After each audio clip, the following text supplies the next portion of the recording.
আসসালামু আলাইকুম। আজ মঙ্গলবার 21শে জানুয়ারি 2025, 7 মাঘ 1431 বঙ্গাব্দ। আপনারা দেখছেন দৈনিক পত্রিকার খবর আছে বাংলাদেশ প্রতিদিন।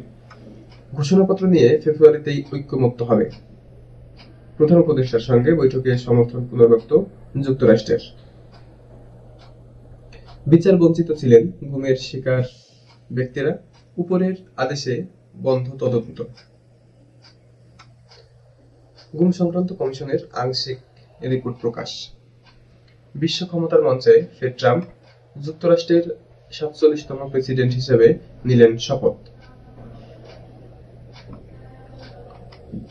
বাড়তে পারে ভোটের তাগাদা, বাংলাদেশের সঙ্গে সম্পর্ক নিয়ে মত বিশেষজ্ঞদের।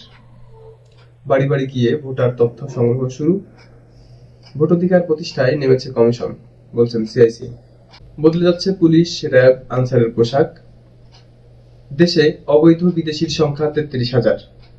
বিজিবিকে দেওয়া হচ্ছে সাউন্ড গ্রেনেড, টিয়ারশেল। সদস্য নবায়নে তারেক রহমান, সৎ আদর্শবান মানুষ দলে নিতে হবে। সাংবাদিকদের উপর জুলুম হয়েছিল, বলছেন জামায়াতে আমির।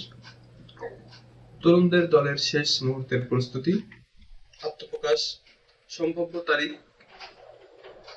10 থেকে 20 ফেব্রুয়ারি। প্রথমে তত্ত্বাবধায়ক কমিটি, পরে পূর্ণাঙ্গ।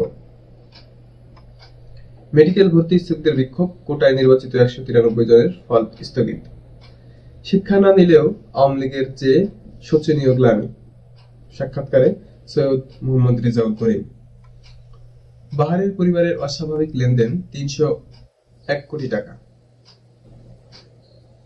অন্তর্বর্তী সরকারের সমালোচনা, সেই রিপোর্ট প্রত্যাহার ব্রিটিশ এমপিদের। সাজোয়া কোরের বার্ষিক অধিনায়ক সম্মেলনের সেনাপ্রধান, প্রস্তুত থাকুন চ্যালেঞ্জ মোকাবেলায়। এই ছিল বাংলাদেশ প্রতিদিনের প্রধান খবর। প্রতিনিয়ত আপডেট খবর জানতে আমাদের পেজটি ফলো করুন, আমাদের সাথেই থাকুন। সকলকে ধন্যবাদ। আসসালামু আলাইকুম।